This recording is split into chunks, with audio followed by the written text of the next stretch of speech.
जय हिंद साथियों, वंदे मातरम साथियों। जय छत्तीसगढ़, जय जय छत्तीसगढ़, जय जोहार। साथियों, हमारा छत्तीसगढ़ एक शांति प्रिय और समृद्ध प्रदेश था।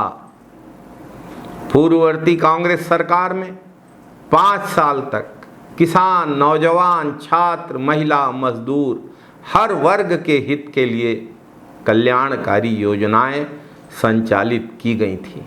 सभी वर्गों के लिए न्याय की योजनाएं संचालित थी, लेकिन दुष्प्रचार की बदौलत बीजेपी ने सरकार बनाई और एक एक करके प्रदेश के हर वर्ग के साथ, हर समाज के साथ अन्याय शुरू कर दिया।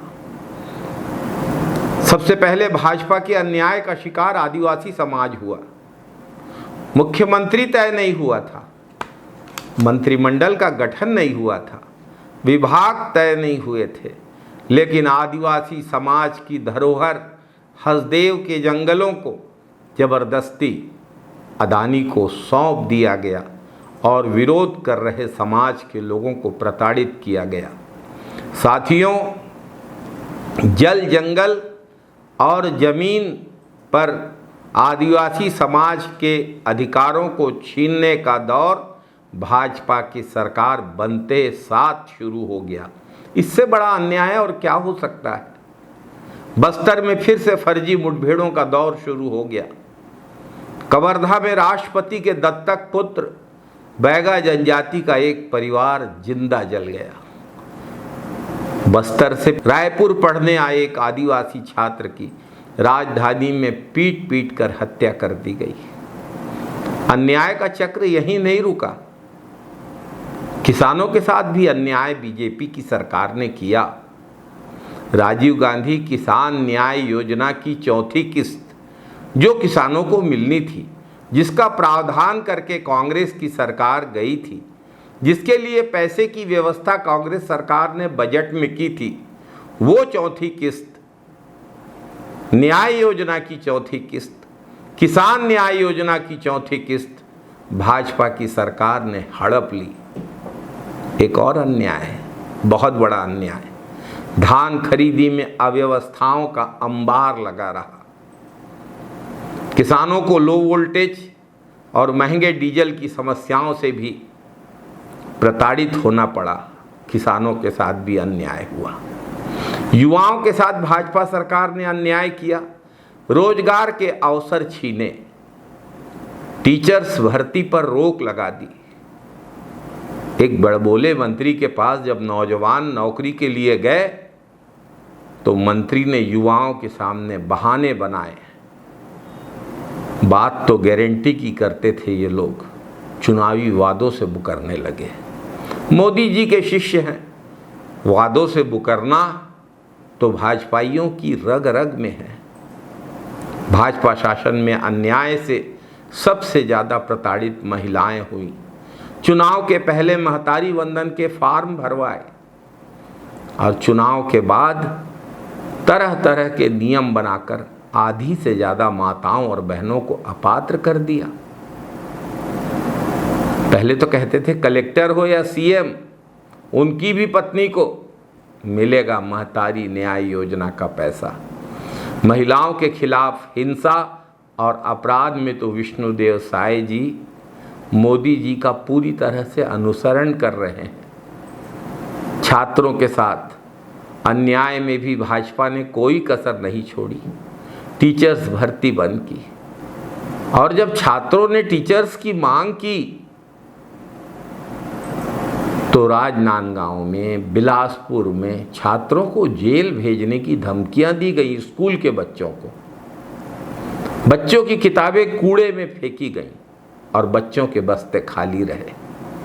कांग्रेस सरकार के शिक्षा मॉडल, जिसकी चर्चा पूरे देश में थी, उस मॉडल को तहस नहस करने की पूरी कोशिश भाजपा की सरकार कर रही है। महकोनी में पवित्र जोड़ा जैत खाम को काटा गया।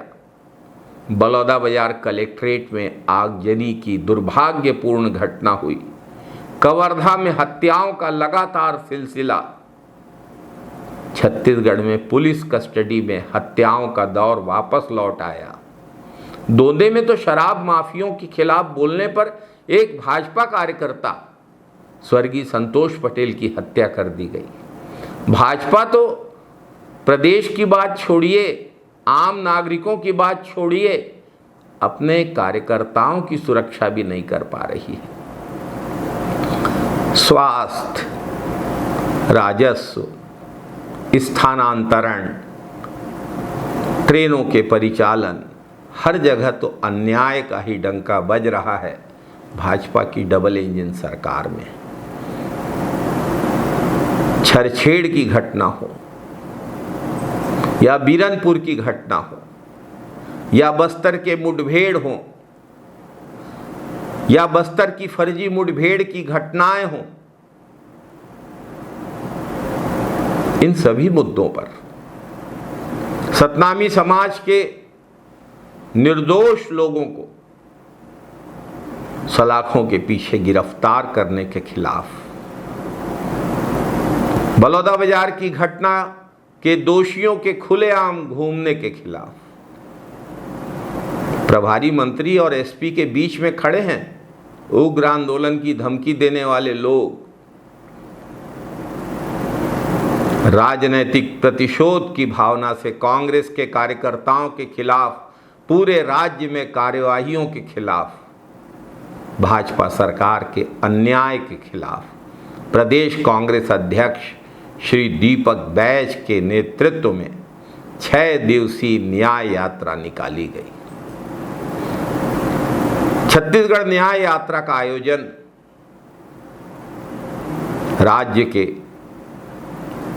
अलग अलग जिलों और गांवों से होते हुए किया गया ताकि अधिक से अधिक लोगों की बात जन जन तक पहुंचाई जा सके।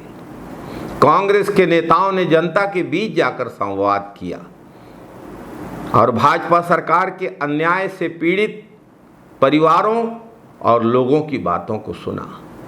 गांधी जयंती के दिन 2 अक्टूबर के दिन न्याय यात्रा का समापन एक बड़ी जनसभा के रूप में हुआ, जिसमें कांग्रेस के राष्ट्रीय महासचिव, छत्तीसगढ़ के प्रभारी श्री सचिन पायलट, छत्तीसगढ़ के तीनों प्रभारी सचिव श्री विजय जांगीड़ सहित प्रदेश अध्यक्ष श्री दीपक बैज, कांग्रेस विधायक दल के नेता डॉक्टर चरणदास महंत, पूर्व मुख्यमंत्री श्री भूपेश बघेल, पूर्व उप मुख्यमंत्री श्री टी.एस. सिंहदेव सहित प्रदेश के सभी वरिष्ठ नेताओं की गरिमामय उपस्थिति रही। बड़ी संख्या में कांग्रेस के कार्यकर्ता, भाजपा के अन्याय से पीड़ित लोग और छत्तीसगढ़ के आम लोगों ने इस यात्रा में एक महत्वपूर्ण भूमिका निभाई। हम सब इस यात्रा में सक्रिय रहे। इस यात्रा में सक्रिय भूमिका निभाने वाले सभी कांग्रेस कार्यकर्ताओं और छत्तीसगढ़ के लोगों का आभार व्यक्त करते हैं। इस यात्रा का समापन हुआ है, लेकिन भाजपा सरकार के अन्याय के खिलाफ कांग्रेस का संघर्ष का समापन नहीं हुआ है। यह संघर्ष जारी रहेगा, चलता रहेगा, चलता रहेगा, न्याय का हक मिलने तक। जय हिंद साथियों, वंदे मातरम साथियों, जय छत्तीसगढ़, जय जय छत्तीसगढ़, जय जोहार साथियों।